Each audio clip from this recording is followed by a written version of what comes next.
React से एक नए एपिसोड में आपका स्वागत है। और आज के इस वीडियो में हम रिएक्ट करने वाले हैं रिबाहा इमरान जी के वीडियो के ऊपर, जिसका टॉपिक है तेजस इज बेटर देन सुखोई 35। और इस वीडियो में मैं बीच बीच में वीडियो को रोकता रहूंगा, क्योंकि जहां पे मुझे लगेगा कि एयरक्राफ्ट से रिलेटेड गलत इन्फॉर्मेशन आप तक पहुंचाई जा रही है तो उसको करेक्ट करने की जिम्मेदारी मेरे पास होगी। इसलिए अगर बीच में आपको डिस्टर्ब हो तो उसके लिए मैं क्षमा प्रार्थी हूं। तो आइए देखते हैं पाकिस्तान की पब्लिक भारत के लाइट कॉम्बैट एयरक्राफ्ट तेजस को लेकर के क्या कहती है। हालांकि अभी से मैं बता दूं, तेजस और सुखोई 35 दोनों अलग कैटेगरी के एयरक्राफ्ट हैं। सुखोई 35 एक हैवी वेट कैटेगरी का एयरक्राफ्ट है और तेजस एक लाइट कॉम्बैट एयरक्राफ्ट है जिसको भारत ने बनाया है। तो आइए हम रिएक्शन को शुरू करते हैं। अस्सलामुअलैकुम, this is me Ribaha Imran and you are watching my YouTube channel. So viewers, आज के मेरे प्रोग्राम का टॉपिक ये है, अगर बात करें हम इंडिया के होम मेड तेजस के बारे में, तो जा रहा है कि वो स्पेसिफिकेशन के मामले में रशिया के सुखोई 35 को भी उसने पीछे छोड़ दिया है। उसकी स्पेसिफिकेशन के मामले में ऐसा कहना है इंस्टीट्यूट फॉर डिफेंस एनालिसिस का। तो आज हम पाकिस्तानी आवाम की इस हवाले से रिएक्शन जानेंगे कि वो इस हवाले से क्या रखते हैं। तो आइए मेरे साथ। इंडिया का होममेड तेजस जो है, इंडिया ने जो खुद बनाया, उसका एयरफोर्स की जो प्रोग्रामिंग है, सिग्नल टारगेट का ब्लॉक करना, सिग्नल टारगेट को ब्लॉक करना, बाकी जितनी भी कंप्यूटर से रिलेटेड चीज़ें हैं, यानी कि सबको कंट्रोल करना, सबके एल्गोरिदम को देखना, यानी कि उसने रशिया के सुखोई 35 को भी पीछे छोड़ दिया, 5 जनरेशन के सुखोई को भी उसने पीछे छोड़ दिया। ऐसा कहना है इंस्टीट्यूट फॉर डिफेंस एनालिसिस का। तो इस हवाले से आपकी क्या राय है सर? इंडिया तो हर चीज़ ही हमारे से ऊपर जा रहा है, बल्कि all over the world India ने बहुत इंप्रूवमेंट कर लिया। अगर ये बात है कि रशिया से ऊपर जा रहा है, ये तो बहुत बड़ी बात है इंडिया की इकोनॉमी के हवाले से भी। और इंडिया के जितने भी है, आप देख लें हर चीज़ इंडिया में, यानी क्रिकेट देख लें आप, क्रिकेट में इतना इंप्रूव कर रहा है इंडिया, या देख लें इंडिया ऐप बना रहा है इंडिया, मतलब कि हर चीज़ में ऊपर जा रहा है। तो ये बड़ी अच्छी बात है। और एज हमें हमसाया मुल्क सोचना चाहिए कि हम भी पाकिस्तान में रह के पाकिस्तान की हुकूमत कुछ करे, सपोर्ट दे, तो हम भी बड़ा कुछ कर सकते हैं। लेकिन इंडिया की बात है कि उनके लोग, अब देख लें गूगल में कितने CEO बैठे हैं, वो ज़्यादातर इंडिया के बैठे हैं गूगल में। तो जितने भी यानी कि ऑल ओवर द वर्ल्ड बड़ी कंपनीज़ है, वो सारे इंडिया, सॉफ्टवेयर में IT की बात कर लें तो ज़्यादा इंडिया बैठे हैं। तो इंडिया मेरे ख्याल से तो गैर मामूली सी बात है कि अब इंडिया को इम्प्रूवमेंट करे और हम लोग कहें यार इंडिया ने कर दिया। ये तो इंडिया की रोज़ की बात है। हर मुल्क को, हर कौम को इस चीज़ का वो होना चाहिए कि वो तरक्की कर सकें, मज़ीद तरक्की कर सकें। हम बींगा पाकिस्तानी, हमारी कोशिश होती है कि हम कुछ बेहतरी ला सकें अपने मुल्क के हवाले से। अगर हम इस मुल्क के बाशिंदे हैं ना, हम मुल्क कौम के बाशिंदे हैं, तो हमारी कोशिश होती है कुछ ऐसा कर जाएँ, कुछ ऐसा कर गुजरें कि हमारे मुल्क कौम का नाम रोशन हो। अगर इंडिया कुछ इस तरह से बेहतरी ला रहा है, अपनी टेक्नोलॉजी में ला रहा है, अपना डिफेंस सिस्टम जो है वो स्ट्रॉन्ग कर रहा है, तो मेरे ख्याल से दैट्स बेटर। उनको करना चाहिए, मज़ीद करना चाहिए। हमें बीइंग पाकिस्तानी, बीइंग मुस्लिम, हमें उनको डिस्करेज नहीं करना चाहिए। एटलीस्ट अगर कोई मुल्क काम कर रहा है, अपने डिफेंस सिस्टम के लिए काम कर रहा है, तो हमें कहना चाहिए कि जी उनको करना चाहिए। बिल्कुल अच्छी बात है। इंडिया हमारा पड़ोसी है, अगर वो रशिया के किसी त्यारे को टक्कर दे रहा है उनका तेजस, तो ये अच्छी बात है और ये हमारे लिए भी बड़ी अच्छी बात है। और इंडिया वालों से मैं यही कहूँगा कि आप JF-17 को भी टक्कर दें तो आपका पता चलेगा। आपको लगता है कि ये तो मैं यहाँ पे एक मिनट आपको रोकना चाहूंगा, क्योंकि भाई ने कहा कि भारत को प्रयास करना चाहिए कि वो JF-17 थंडर जैसा कोई एयरक्राफ्ट बना दे। तो मैं भाई को बताना चाहूंगा कि इनका ये जो so called indigenous fighter aircraft है, इसकी डिजाइन रशियन है, इसमें इंजन रशियन है, एवियोनिक्स चाइनीज है, मिसाइल चाइनीज है, बना चाइना में है, पार्ट्स के रूप में भेजा गया है पाकिस्तान और PAC ने इसको असेंबल करके पेंट कर दिया है। तो आप इसको इंडिजिनस कैसे कह सकते हैं। रही बात क्वालिटी की, तो 2 मिनट रुकिए, मैं उसकी भी अभी पोल खोल देता हूं। म्यांमार के केस में क्या हुआ है, अभी हाल ही में म्यांमार ने अपने JF-17 थंडर को ग्राउंडेड किया क्योंकि उनके इंजन में इशूज थे, उनमें क्रैक्स नोटिस किए गए। और उन इश्यूज को रिजॉल्व करने के लिए आपकी खुद की टीम पाकिस्तान की पहुंची थी और इनसे नहीं हो पाया तो वो चाइना के सरहद में चले गए। नाइजीरिया के केस में भी सेम केस है, वो भी इंजन रिलेटेड इश्यूज से परेशान हैं। वो तो जाने दीजिए, आपके खुद के देश में JF-17 थंडर के साथ क्या हो रहा है वो भी आप जानते होंगे कि आपकी वायुसेना में बड़ी संख्या में ये जो एयरक्राफ्ट है ये ग्राउंडेड हैं, क्योंकि इनमें जो टेक्निकल इश्यूज है वो रिजॉल्व नहीं हो पा रहे हैं। तो एक बार पहले इसकी क्वालिटी को झांकिए, उसके बाद आप लाइट कॉम्बैट एयरक्राफ्ट तेजस से इसको कंपेयर करिए। क्योंकि अगर आप लाइट कॉम्बैट एयरक्राफ्ट तेजस की बात कर रहे हैं तो वो डिजाइन भी भारत में हुआ है, वो बना भी भारत में ही है। और सबसे बड़ी बात, आज तक तेजस के साथ कोई भी एक्सीडेंटल रिकॉर्ड नहीं है, तेजस के साथ कोई भी ऐसा खामियाजा नहीं है जो भारतीय वायुसेना का भुगतना पड़े। रही बात तेजस की, तो तेजस के स्ट्राइक पैकेज पर नजर डालिए तो उसमें 90% स्ट्राइक पैकेज इंडिजिनस है, जहां पर अस्त्र मार्क 1, अस्त्र मार्क 2, अस्त्र मार्क 3 जो कि BVR मिसाइल्स है वो इस्तेमाल करी गई हैं। एंटी रेडिएशन मिसाइल में रुद्रम सीरीज की सारी मिसाइल्स देखने को मिल जाएंगी और वहीं ब्रह्मोस NG जैसी मिसाइल इसके स्ट्राइक पैकेज का हिस्सा हैं। वहीं अगर हम पाकिस्तान के JF-17 थंडर की बात करें तो इसका लगभग 100% जो स्ट्राइक पैकेज है वो पूरी तरीके से चाइनीज है। तो ये आपका एयरक्राफ्ट कैसे हुआ, बस आप इतना मुझे समझा दीजिए। तो आइए रिएक्शन पे वापस आते हैं, क्योंकि भाई के लिए इतना बहुत है। से भी मतलब अच्छा माना जा रहा है। एज अ पाकिस्तानी मैं समझता हूँ कि JF-17 बेहतर है उनसे। अगर देखें जो ग्राउंड में जो मैदान में आके परफॉर्म करता है ना, माना वही जाता है। अगर आप टेक्नोलॉजी के हवाले से बात करेंगे तो टेक्नोलॉजी में अगर इंडिया आगे जा रहा है तो बड़ी अच्छी बात है, लेकिन त्यारे बनाने से, बॉम्ब गोलियां बनाने से बेहतर है जैसे इंडिया ने अभी चांद पे जाने वाला जो मिशन था वैसे और मिशन बनाए तो हमें भी खुशी होगी। सैटेलाइट मिशन बनाए, ठीक है, इस टाइप की टेक्नोलॉजी बनाएं जिससे आम आवाम को भी फ़ायदा होगा, ठीक है। और अपने डिफेंस को बेहतर करने से बेहतर है कि आप अपनी जो आवाम को जिन चीज़ों से फ़ायदा होता है, मैं पाकिस्तान और इंडिया की गवर्नमेंट से यही कहूँगा, उन चीज़ों पे काम करें जिससे आवाम को, आम लोगों को फ़ायदा हो। अच्छी बात है, ठीक है। किसी भी मुल्क में जो है तरक्की होगी तो उसके जो मुल्क में तो डेली जो क्या कह लें आप, वहाँ तो जो फ़ायदा होगा, ठीक है। यानी कि ये कहने हैं कि अगर किसी मुल्क में, किसी कौम में जो कोई बच्चा या बच्ची जो है ऐसा कोई काम करेगी तो उसकी वजह से मुल्क का तो नाम रोशन होगा ही होगा, ठीक है। हमें भी इस तरफ आना चाहिए कि हमारे जो पाकिस्तानी जो यूथ है, जो चाहे लड़की है चाहे लड़का है, अगर कोई अच्छा काम करते हैं तो उसको अप्रिशिएट करना चाहिए, बजाय ये कि उसको डिग्रेड करें, ठीक है। अब इंडिया जो है, इंडिया में मैं हमेशा ये बात कहता हूँ कि वहाँ पर कॉन्फिडेंस लेवल की हमेशा कमी नहीं रही, जो कि पाकिस्तान में कमी रही है, ठीक है। वहाँ पे कॉन्फिडेंस लेवल है और वहाँ पे ये है अपने कंपटीटर को जो है अप्रिशिएट करते हैं। जब तक आप अपनी कंपटीटर को अप्रिशिएट नहीं करेंगे तब तक आप किसी भी मुल्क की बात कर लें, वो जो मुल्क का कामयाब नहीं होगा। तो बहुत अच्छी बात लगी और बहुत अच्छा लगा कि जो इंडिया जो है दिन ब दिन जो है तरक्की की तरफ जा रहा है। हमारे पाकिस्तान को भी जो है दिन ब दिन जो है तरक्की की तरफ जाना चाहिए और ये जो अप्रिशिएट है और जो कॉन्फिडेंस लेवल है इसको मैं कहूँगा कि बिल्ड करना चाहिए। इंडिया आज की डेट में अपने बहुत ज़्यादा वेपन्स खुद बना रहा है, ठीक है। और क्या कहेंगे उनकी डेडिकेशन? ठीक है, वेपन्स जो है बना रहा है वो बहुत अच्छी बात है, लेकिन हमारी अगर पाकिस्तान की जो फ़ौज है, ठीक है, अगर उनके पास हथियार बहुत भी कम होंगे ना, वो फिर भी अगर किसी भी मुल्क के सामने जो खड़ा कर देंगे तो वो डिफाइन करेगी खुद को, वो एक टाकर का जो मुकाबला उन्हें देगी। लेकिन इंडिया की जो फ़ौज है या बाकी जो ममालिक उनकी फ़ौज इस तरह की नहीं नज़र आती। हमारे जो फ़ौज की मैं तारीफ़ करूँगा, हमारी जो फ़ौज है पूरे मुल्क के अंदर या कह लें कि पूरी दुनिया के अंदर उसकी जो है तारीफ़ की जाती है कि पाकिस्तानी जैसी फ़ौज अगर हमें मिल जाए, जैसे कि तुर्की के सदर हैं वो कहते हैं कि हमें जो पाकिस्तान की जो फ़ौज मिल जाए तो मैं जो है 3-4 मुल्क फतह कर सकता हूँ। तो हथियार तैयार करने से कुछ नहीं होगा, ठीक है, आपको अपनी फ़ौज को जो है तैयार करना पड़ेगा। यानी भाई साहब ने ये जो समझदारी से लंठाई का यू टर्न लिया है ना, ये हंसी आती है देख के। भाई ने कहा कि भारतीय फौज को भी पाकिस्तान के जैसा होना चाहिए। 1948 में क्या हुआ था, 1965 में क्या हुआ था, 1971, ये फोटो याद है?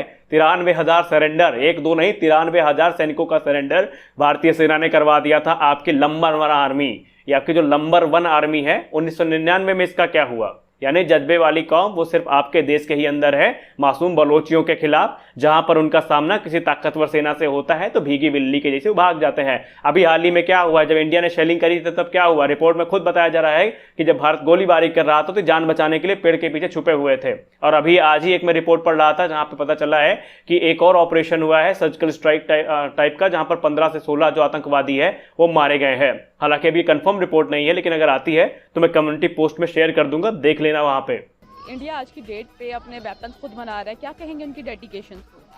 बहुत अच्छी बात है। अगर आप को बाहर से ख़रीदनी एक चीज़ नहीं पड़ रही तो ये बड़े एजाज़ की बात होती है किसी भी मुल्क के लिए।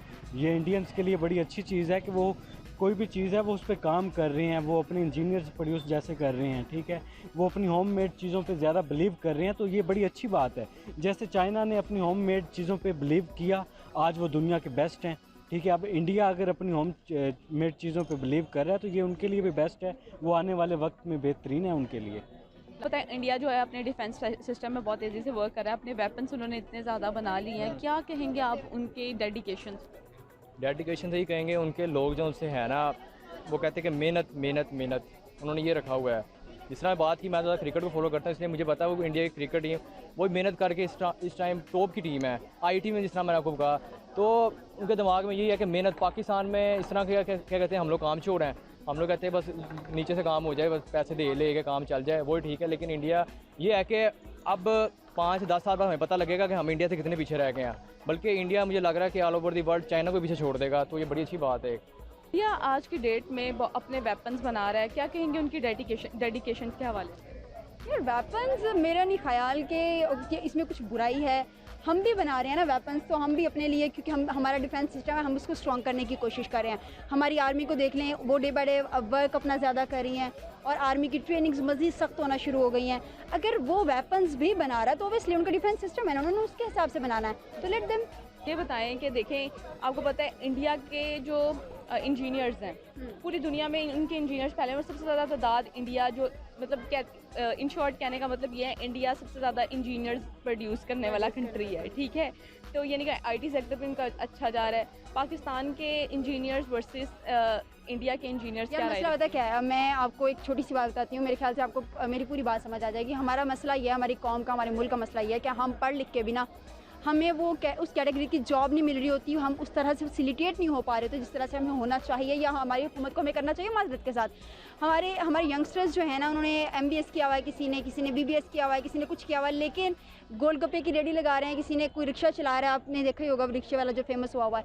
इस तरह के बहुत सारे हमारे ऐसे यंगस्टर्स हैं जिन्होंने बहुत पढ़ रखा है, लेकिन इसके बावजूद उनके पास फैसिलिटीज़ नहीं है कि वो अपना काम जो है, जो अपना हुनर है वो दिखा सकें। अगर किसी के पास कुछ हुनर है भी ना, तो मेरा नहीं ख्याल कि उसको प्रमोट किया जाता है या उसको इतनी फैसिलिटीज़ दी जाती हैं कि वो अपना हुनर जो है वो सामने रख सके मुल्क कौम के। यहाँ तो मैं माजरत के साथ रबिया मैं ये कहूँगी कि वल्गैरिटी जो है वो हमारे मुल्क में ज़्यादा प्रमोट हो रही होती है, बजाय इस चीज़ के कि हम अपने मुल्क कौम के वो लोग जिनके पास हुनर है हम उनको प्रमोट करें।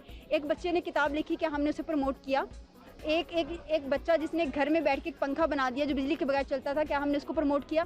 बहुत सारे हमारे ऐसे बच्चे हैं, छोटे बच्चे हैं जिनके पास बहुत टैलेंट है, लेकिन इसके बावजूद हमारे प्रमोट नहीं कर पा रहे होते। क्यों नहीं कर पा रहे? क्योंकि हमारी अप्रोच वो है नहीं। हमारे लोगों की अप्रोच क्या है, हमने वो चीज़ देख रही है जो बस हमें वल्गैरिटी दिखा रही है।